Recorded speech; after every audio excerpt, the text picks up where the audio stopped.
welcome. Tonight we're going to be talking about the positive power of emotional vulnerability. I've got some questions, like always, that I'm going to answer, and just a little bit of housekeeping, which is always the way with doing my live streams. I love getting your questions in the comment section.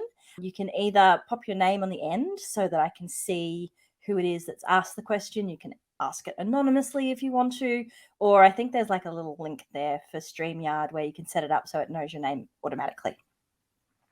There is a delay of about 30 seconds, I think. If you don't know me, I'm Caroline from Ninth Code Coaching, and I help people who are in between stories in their lives discover their authentic selves and move to the next chapter of their lives with confidence and strength in knowing their personal worth. In this coaching session, I'm going to answer some questions about emotional vulnerability and how it can be used as a positive power. Quite often when we think about emotional vulnerability, we think about being hurt. That's why I really want to spin it around to talking about it in a positive term. The first question, like always, is what is emotional vulnerability? Vulnerability is really sharing our feelings with the people that are important to us. When we do that, we risk rejection or emotional exposure. That's the downside. And that can make being vulnerable both really scary, but also tremendously freeing. Where the freeing bit comes from is when we do share our deeper selves with people and we get validated, we get love back, then that makes it all worthwhile. It's also choosing not to hide our emotions or our desires from other people. It's opening ourselves up to new experiences, to new people, and uncertain situations. You might have heard of Brené Brown. She is like the guru when it comes to courage and vulnerability. And she is a researcher. And she's concluded that when it comes to vulnerability, the key to connection is the vulnerability of everyone involved. So there actually can't be any intimacy on any level, emotional intimacy, spiritual intimacy, physical intimacy, without vulnerability. And vulnerability is the glue that holds intimate relationships together. That gives a little bit of a theoretical breakdown of what vulnerability is. Next, we're going to have a look at why is it important to be able to have emotional vulnerability. So not everybody has it. Some people find it very, very difficult to peel away their armor and show even those who are closest to them their real selves because they are scared of being abandoned. A lot of that comes back to trauma that's happened to people as children, and it is very scary. This is why it's a really good idea to discover this and to go through it step by step, rather than ripping the whole Band-Aid off and sometimes causing maybe a little bit more trauma. What I really like to do is to give people tools and tips to be able to do it and get small successes. It builds up their confidence. The studies show that people who know how to show vulnerability have better relationships, they're more resilient to life's challenges, and they cope better with stress. And, thinking about it, the number one relationship that you will always have in your life is with yourself. You're the only constant throughout your life. And therefore, being able to be honest and real and vulnerable with yourself is the most important relationship to discover and to grow. And putting yourself out there through successes and the failures that you will inevitably have teaches us resilience. Resilience is falling down and getting back up again. And what it does is it creates the stories that we will share with other people in the future. And those stories show our vulnerabilities. So for this reason, sharing your thoughts and feelings with others by way of vulnerability is actually a stress reduction technique.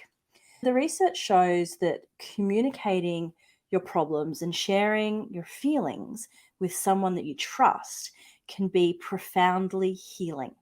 It reduces stress, it strengthens our immune system, and it reduces physical and emotional de-stress. The way that I like to think about it is that without vulnerability, we won't learn from our mistakes. We need to fall down to learn resilience. We need to remove the false mask to be our authentic selves. We need to move out of our comfort zone. And only through practice can we do all this. It doesn't necessarily come easily, and that's completely okay.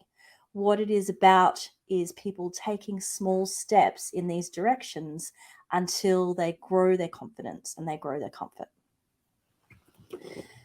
Question 3 is, how do I be emotionally vulnerable? There's quite a lot of building blocks that go into it. The way that I see it is that vulnerability comes from the result of being courageous and being authentic. These are the things that I've talked about in the last few live streams. Having courage and being authentic, to do those things, it requires self-awareness. It requires you knowing what your core values are. It's about practicing standing up for the things that you believe in. There's self-care and self-compassion in there that's very important. Making more decisions and having more autonomy and control in your life rather than giving it away to other people. Getting better at things, which actually requires you to try new things, and connecting with people. The way that I look at it is having courage and being authentic are actually kind of like action items, whereas the result is vulnerability. And being vulnerable improves the close relationships that you have with the important people in your world. We create trust when we share our thoughts and feelings, our wants and our needs. And we give those people who are in our lives the space to do the same to us without judgment. So it's very much having the awareness that, you want to be able to share your thoughts and feelings and also take on other people's thoughts and feelings without judgment. Okay, I've got a really, really interesting question here. It says, am I going to talk about how to receive someone's emotional vulnerability? I feel like being willing to be vulnerable is half the battle. The other half is having people you trust and how they manage it. Yes. quick answer to that is yes. I do have a whole area where I'm going to talk about that coming up soon. So stay tuned. One of the things that people make a connection with vulnerability, which is incorrect, is being vulnerable equals being needy. And that's really not the case. They're very, very different things. So there's a few different aspects that go into being needy, which is not vulnerable. One of those things is oversharing information. You can probably think of a time where someone has made you uncomfortable by giving you information that you didn't really want to know about them. And that doesn't create a connection with people. It actually results in a disconnection and a distrust and a disengagement. Being vulnerable doesn't mean telling everybody everything all the time. It's about being aware of what's going to be appreciated by who. And we're going to talk a little bit soon about who is safe and who is unsafe in your world, because not everybody deserves your vulnerability, only people who are worthy of it, essentially. The best way to understand how much information you should give someone and how much you should share with them is to consider the level of trust that you have within that relationship, as well as the expectations and the boundaries of the other person. Really, the difference between being vulnerable and being needy is the value that you place on your self-worth.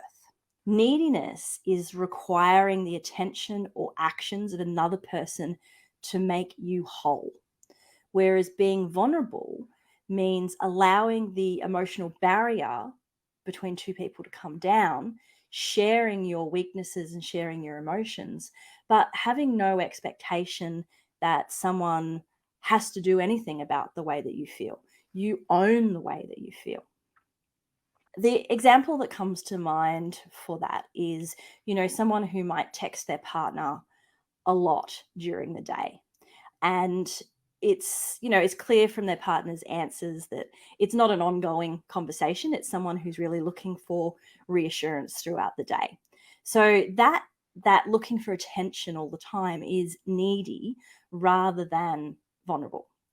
But being able to say to your partner that you feel a bit insecure when you don't hear from them all day, and asking if they'd be okay with you doing a daily check-in to see how the day's going, that is being vulnerable. So being needy is involving you having an expectation that someone else is going to fulfill your needs, whereas being vulnerable is owning your own needs and your own feelings, but communicating them with someone else.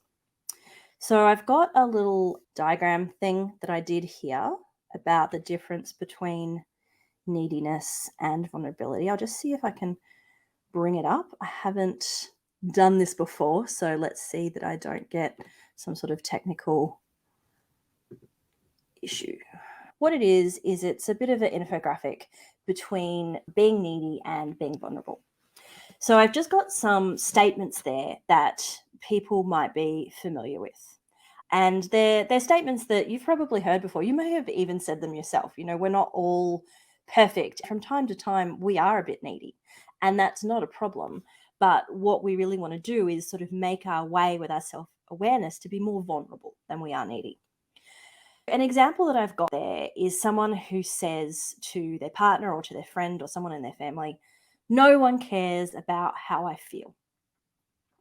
So that is a needy statement because it's really putting the ownership out there externally rather than owning those feelings themselves. So what might be a better statement to say is, "I don't feel like I'm being heard."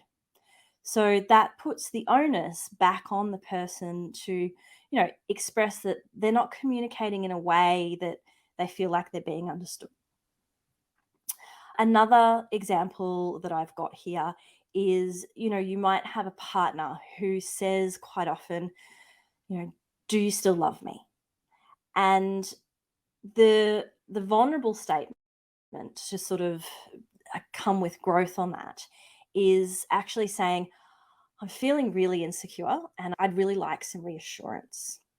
So again, it's putting the ownership of the feelings back on the person who's saying it and asking for exactly what they want.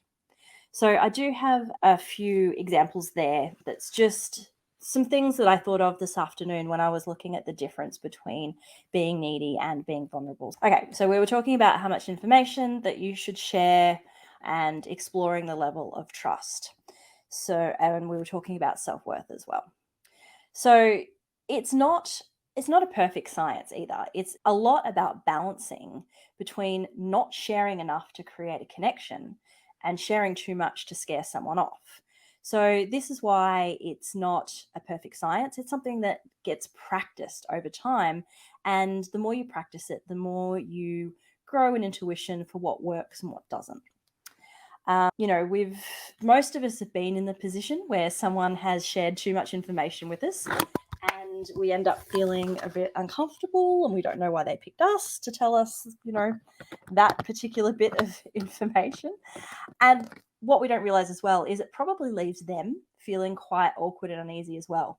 Because what they've tried to do with sharing that information with us is to create a connection. Unfortunately, because they haven't, I guess, read the room, they haven't understood the amount of information or the type of information that's going to work for this particular connection, it hasn't worked.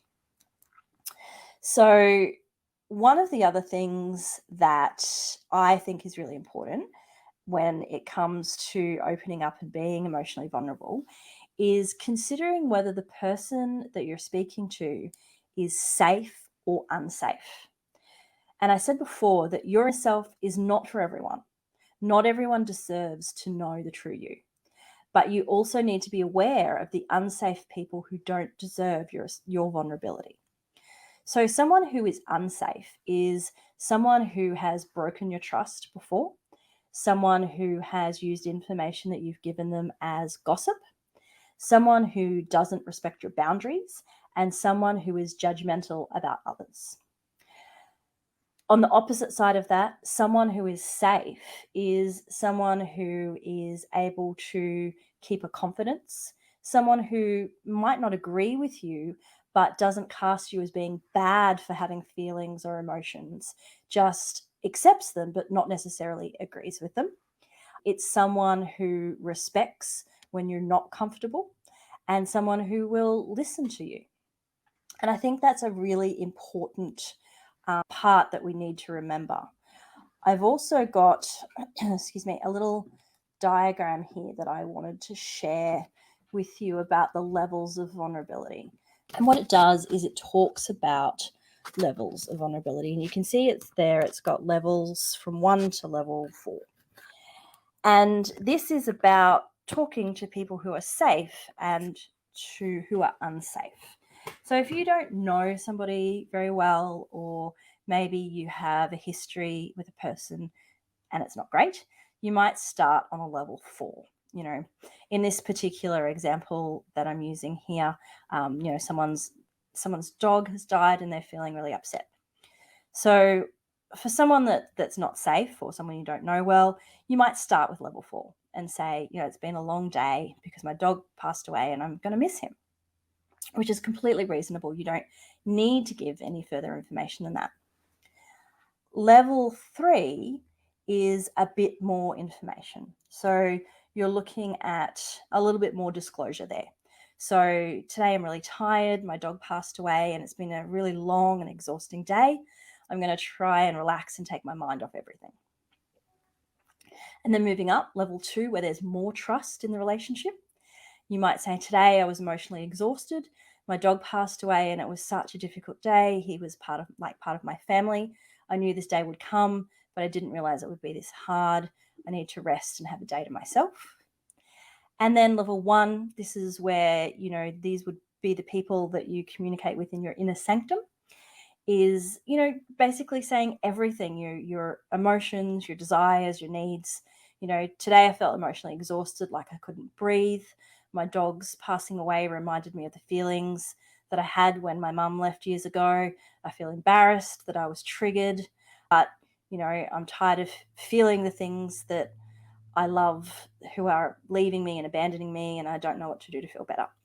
So again, you can see how each level sort of changes with the amount of disclosure.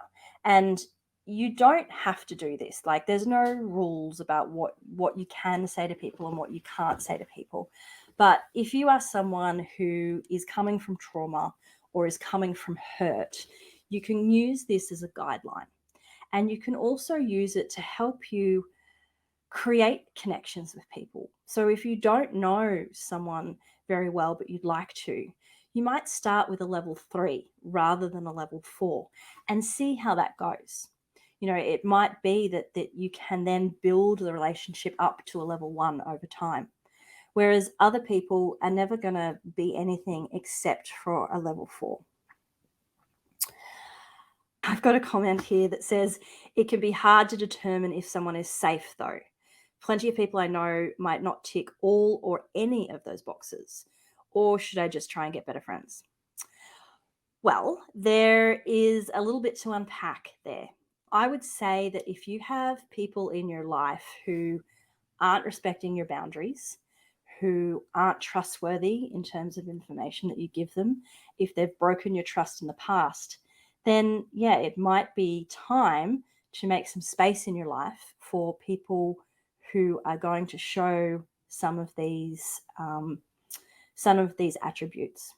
So if you do have people and you're saying that they might not tick any of those boxes, I would put them on a level 4 and see if it works to take them up a level. If it doesn't, you go back down. Or maybe you're right, maybe you don't have them in your life. You do find some better people. But I don't think that it is too much to ask that you have family and friends who support you and that don't judge you, that respect your boundaries and listen. We don't always do it perfectly. There are times that we do get triggered or there's something going on that causes us to maybe break down that emotional connection a little bit, but I am talking in general terms.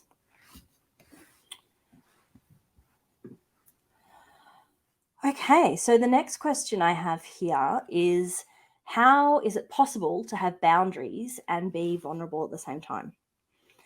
So this again comes back to the safe and unsafe people. They guide us to build appropriate boundaries about opening up and expressing our fears, our previous mistakes, our dreams, and our hopes. So it's almost like an emotional bank account. So when someone is listening to you, when they're not judging you, when they're respecting your feelings and things like that, they're putting money into the emotional bank account, into the relationship between you. When they are not keeping your confidence, when you're feeling judged, when you're feeling criticized all the time, they're making withdrawals.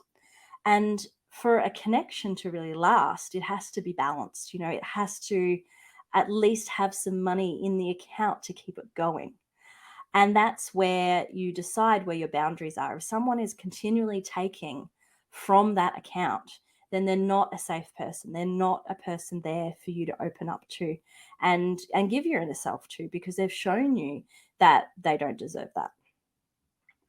And the people that have a history of exploiting your vulnerability, if you have opened up to them before, then those are the people that you need to be really careful about.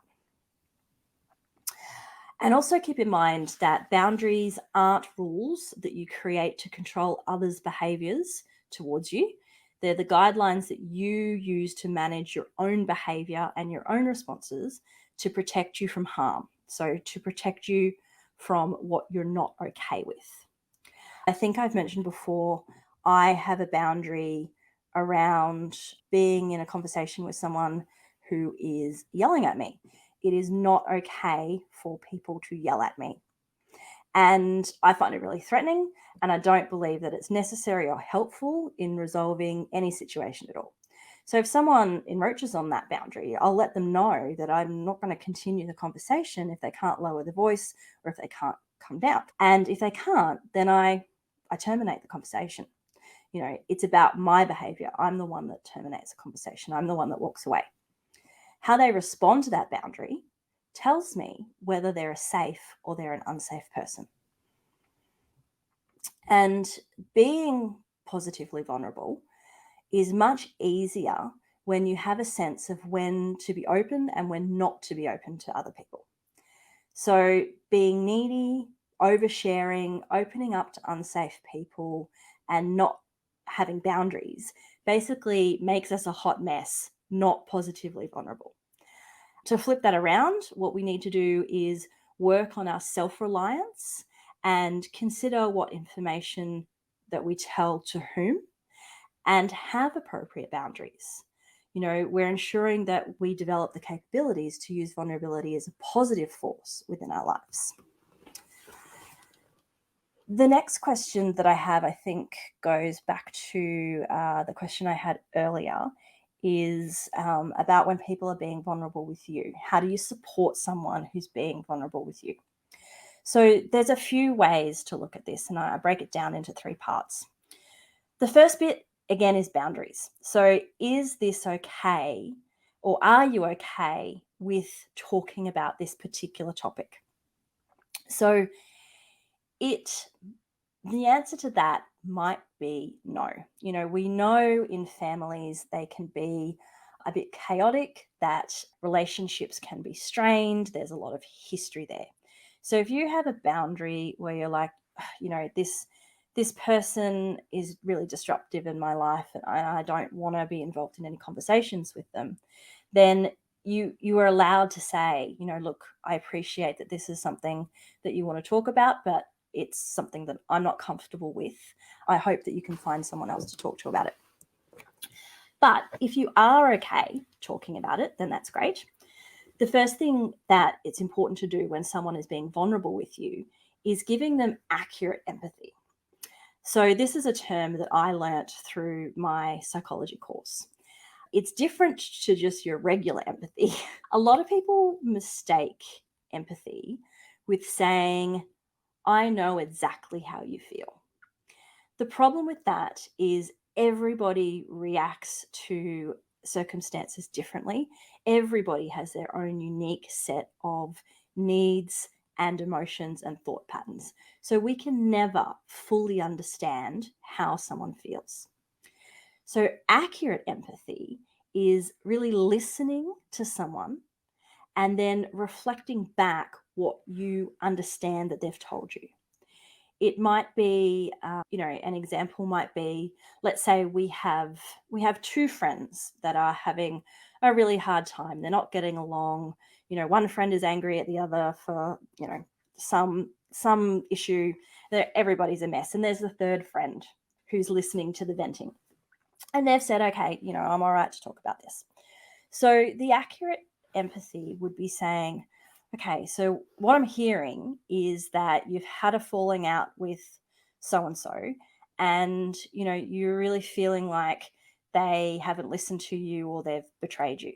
And making sure that what you're saying to the person who's being vulnerable with you is right, that you do actually understand it, rather than saying, oh, well, these things happen in friendships. It's not a big deal. I'm sure it'll all blow over in some amount of time. It's saying, I'm hearing what you're saying. This has happened, and this is how you're feeling about it. The next stage of supporting someone who's being vulnerable with you is validating their feelings. Now, validating is not agreeing with them. You don't have to agree with someone to be able to validate their feelings. What it is saying is that you acknowledge how they're feeling. You can say, I can see that you're feeling angry, or you're feeling betrayed, or you're feeling really sad, and that is making sure that that person feels like you understand them. You don't have to agree with them. And you don't tell people that you agree with them if you don't agree with them, but you do say that you can see from what they've told you why they're feeling the way that they're feeling. I do have what I wanted to start this week is a bit of a new segment. And hang on, I've got a comment here that's hard for me to read. It says here, you would only share with someone that you are aware of their attitudes and values. This would save a negative response. Yeah, I think so. I think it's okay to, talk about emotions as well. It's okay to say, I can hear from your voice that this has made you really angry, or I can see by your body language that you're feeling really sad about this. That's okay. You're not saying, well, I agree with you. You should be sad. It's saying, I'm supporting you and I can see how you're feeling. So, yes, so the last segment that I wanted to do is it's a bit of a Dear Caroline. So I'm really hoping that in future, people will feel comfortable to give some experiences anonymously that I can maybe help them unpack. And that will also maybe be helpful or beneficial to other people. So I have one here, and it says, Dear Caroline, I've been struggling with my work lately, and I want to tell my partner that I'm not coping. I don't want to come across as sounding like I'm whinging or being needy and clingy, but I don't know how to talk to them about this. How can I be vulnerable without pushing them away? So, firstly, thanks so much for that question. It's not easy to sort of put those things out there, even anonymously. And what I would do in unpacking this is go through some of the steps that we've talked about. So the first thing that you would look at is your partner a safe person? So just because we have a partner, a romantic partner, we might be married to someone, that doesn't guarantee that they're a safe person. There are lots and lots of situations where people are married, but they're not connected anymore. So the first step is looking at what is the connection like. Do you feel that they are a safe person? You have the ability or the opportunity to bring your relationship closer together if you communicate at a level above where your relationship sits right now. So if things haven't been great maybe and you're at a level 3, then this might be an opportunity for you to bring your vulnerability up to a level 2 and give that person a chance to support you. So, again, I would only do that if you're feeling safe. But this is where the emotional bank account comes in. You're giving them an opportunity to put some money in that emotional bank account. I think when you're being vulnerable with your partner in this situation, it's really important to be clear with them about what you're needing. So, do you need someone to listen to you? Do you need someone to, give you some empathy, give you some sympathy? Or do you actually want someone to give you advice and help you fix the situation? That's really important in terms of how the conversation will go, because our minds work differently. A lot of people, when you come to them and say, "Oh, things have been really tough, I really hate my job," they're going to go into fix it mode, and that might not be what you want. You might be capable of figuring it out by yourself once the emotions die down. You just want someone to talk to about it. It's also really important to understand what your needs are and how they aren't being met. So, in this example, there's not a lot of information here, but it could be that this person is working extraordinary long hours. So their need is to work less hours, to not be so stressed by the amount of time that they're away from home, perhaps. And it's important as well to share your desire. So they might say, I really want to be home by a certain time every night, or I don't want to work every weekend. I want to have time to spend with my family and friends. So I guess in summary, there are some things there that I hope have really sort of made a difference to me. It's really about the levels of vulnerability that are open to you as a guideline, and also whether the people in your life are safe or unsafe. I think that that's probably it then, from what I can see. Well, thank you for joining me. As always, it's really great to have you here. What I wanted to do tonight is to give you something a little bit different. So, as part of what I do with coaching is I write and produce online courses. So I have a couple of online courses that I have written and that are available for purchase. And so what I want to do for you guys is to give 80% off one of the courses that I feel is really relevant to this. It's called How to Develop Your Real Self. So throughout the course, it will help you to create an integration of your desires to express your real thoughts and feelings. It will help you gain insight into how regular people have navigated some significant developments in their lives and used personal development to enhance their courage and vulnerability. It will help you understand where your current level of vulnerability sits. It will help you become more self-aware. It will help you determine what is important to you, and you'll also be able to assess where you stand at the moment with your self-worth. So all of these things are really important to find out where you are now so that you can make improvements in the future. So the coupon, there's like a code coupon that you type in to get that, and I'll give you the link for where you go. But to get the 80% discount, so you're paying $19.40 instead of $97, is Life Coach, all one word in capital letters. So I'll pop that into the comments before I go. So again, thanks so much for being here with me, and I look forward to seeing you next time. Bye.